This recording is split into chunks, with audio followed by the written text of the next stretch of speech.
As long-term viewers of the channel will know, we used to own a 2002 Toyota RAV4 EV called Sparky. Sparky was our daily driver and donated to Transport Evolved under the idea that we would try and see what life was like with an older EV, to see if it was possible to live with the Toyota RAV4 EV that no longer had an appropriate way to charge it in the real world, because it used a different charging system that had batteries that were no longer made, and so you had to rely on used second-hand batteries. To cut a long story really short, we realised that no, that's not possible. And so we ended up getting this car instead, a 2017 Chevrolet Bolt EV. We're leasing it, and we're leasing it with 15,000 miles per year on our lease plan, and we've literally just gone over the 30,000 mile mark. As we're moving this week at Transport Evolved, we've got our new studio, we're getting that tomorrow, we're going to be moving Friday, Saturday, Sunday, and possibly into Monday. I figured this would be a really great way of giving you a video for the day, but also giving you an update on how things are going. This is my daily driver. We used to live about sort of 10 to 12 miles from our office, and so I was driving every day to and from work, and I was well within my mileage limits, even though this car has been to Reno, Nevada once. It's been to Las Vegas, Nevada once. It's been backwards and forwards to Seattle and Olympia many, many times. Even today, it's still pretty close to its mileage target.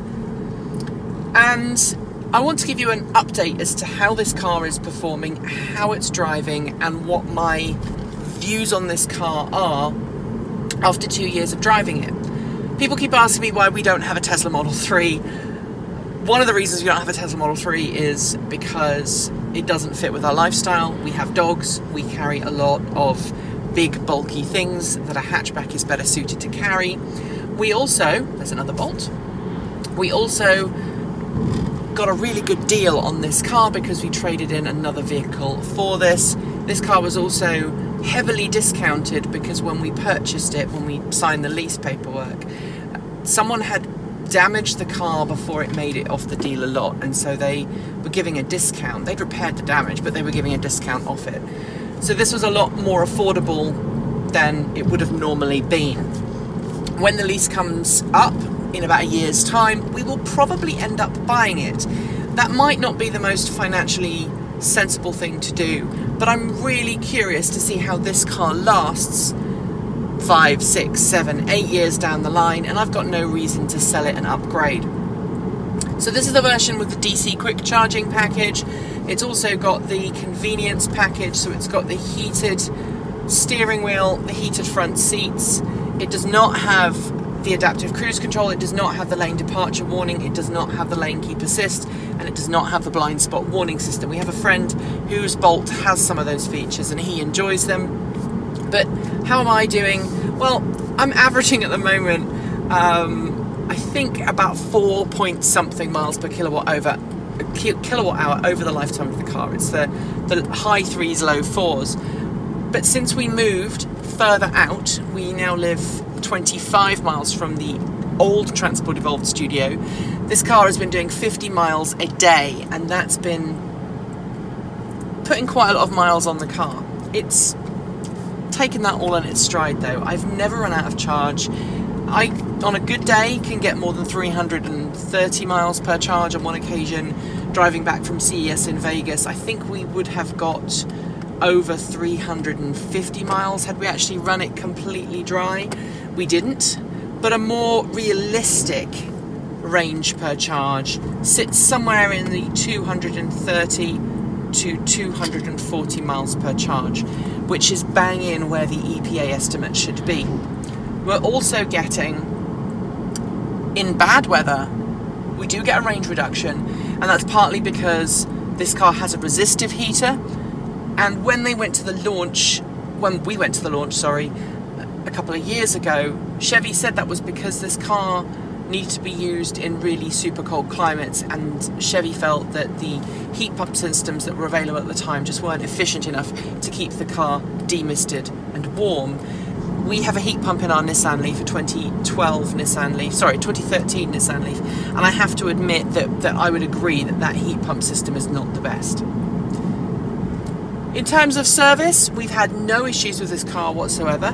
We did have it in to have some accident repair done on it, and the Chevy dealer were great. They got all the parts in nice and quickly, they did all the repair work, and the car has been just fine and just peachy. There's been no electrical problems in that time, and we've had a really good time with, you know, everything has just worked as it should. So we haven't had to worry too much about servicing. I think we've had this car serviced 3 times now, twice. In terms of wheels and tyres, we did have to replace one wheel after I hit a concrete block that was just randomly on the freeway. It took out a tyre and it took out a wheel. We replaced that with a like-for-like one. It arrived through the mail. We took it down to the tyre place. They put a new wheel on and put the tyres on.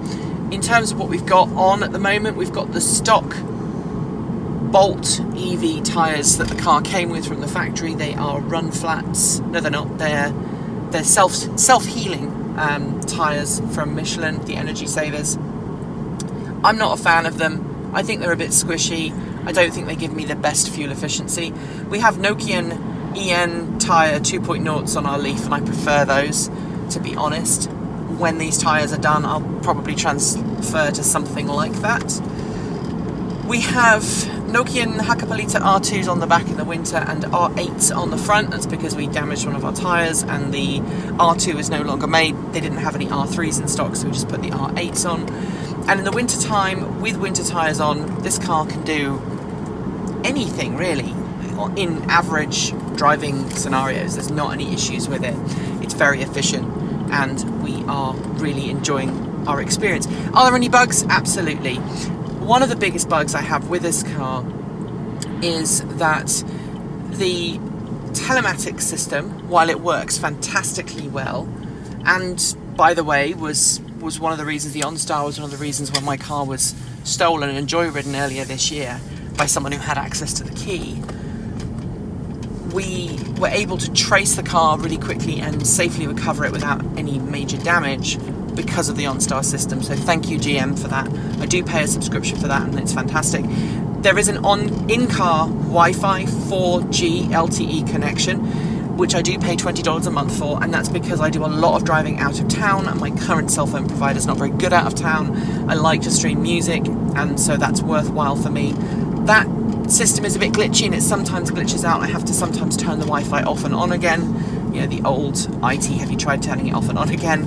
And it works. So that's one of the bugs. The other bug is the touchscreen system in the centre of the car sometimes stops responding, and to reboot you have to press the fast forward and the home button together, hold it in for about 5 seconds and it will reboot the infotainment system. So that is a bug with the system. Sometimes it doesn't want to work with Android Auto or CarPlay, and again a reboot normally fixes that. You reboot your phone and you reboot the car and then all is fine. So that really is it. I'm going to focus on driving now because we're driving down some back roads to get to the office. Like, comment, subscribe, support us using the Patreon links below, and also by sending us a coffee through Ko-fi. We are moving, we drink coffee, let's make it happen. Also, if you want to buy some swag, go to the Transport Evolved swag store and buy some swag for there. Sorry about this video being a little bouncy. My wife is doing a really good job holding the camera as steady as she possibly can. Keep evolving.